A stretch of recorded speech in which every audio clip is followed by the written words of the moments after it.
Mercredi 5 juillet sur Europe 1, c'est aussi l'heure du lever de rideau pour le Festival d'Avignon. La grand-messe du théâtre français dans le Vaucluse avec une sécurité renforcée avec plusieurs jours d'émeutes en France. La Cité des Papes se transforme en ville-théâtre jusqu'au 25 juillet, 77e édition qui accueille son nouveau directeur. Le spectacle vivant qui rencontre un engouement chez les Français. Marie Jiquel.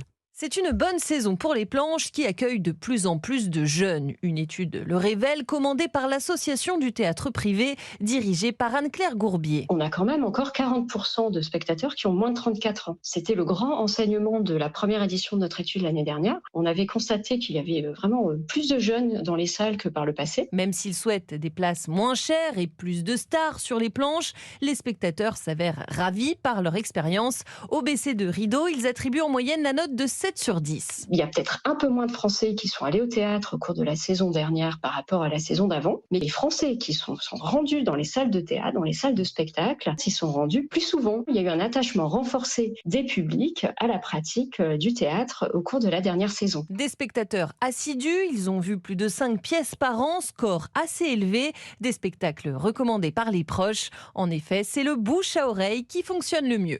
Voilà, Marie Jiquel du service culture d'Europe 1.